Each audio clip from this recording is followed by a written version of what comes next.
tirada na to mga idol kay murag nindot kay ikaw og isda mga idol nya parisa ginamos gawas pa dihan apal gitay hipon.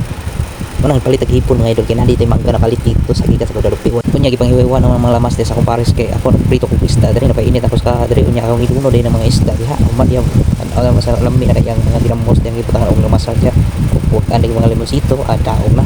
Pas sa sampaho ni Jalipi kay klami unya kay wala pa niya akong pares sa lamas para sa hipon magluto na putag hipon ani mga idol after aning pagluto daw isda hipon na sa atong isunod. Utang kay na siya lamas diri ako sa diri ako na ning gibaldi ang isda nga pikas na ginaluto naman. After sa 20 ka oras ato na ning gihaon atong isda no luto na kay siya. Karon ari na putas hipon atong tirada diri. Init ang kahaw iluno na mga lamas diha ug gimikos-mikos na pag-ayo sa akong pares diha siya mo itagluto ako mo itagidyo.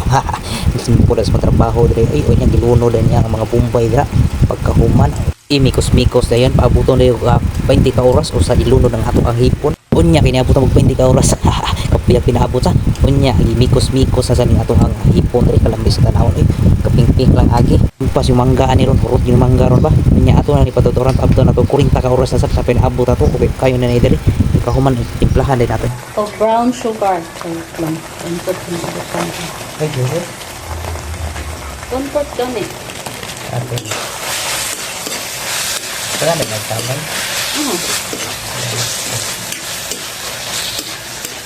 tangan pag nag-asin mo ng parat butang tangan parat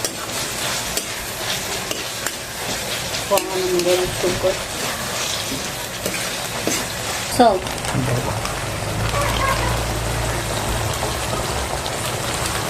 mga ni parat na butang nag-asin super ang may tamis lang magdago ng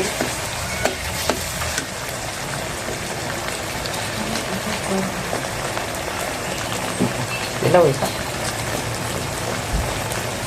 unya kinaabot na mga 40 ka oras no totoo na to pinaabot no gihaon na ni nato unya ready na to pagkaon diri sa lamisa o mga una ta lamias mga pagkaon diri o kamo maglaway gid mo diha magtan-aw so mga on sad ni okay kayo salamat sa pagtan-aw niyo mga idol. God bless ninyo tanan, salamat sa inyong padayon nga suporta.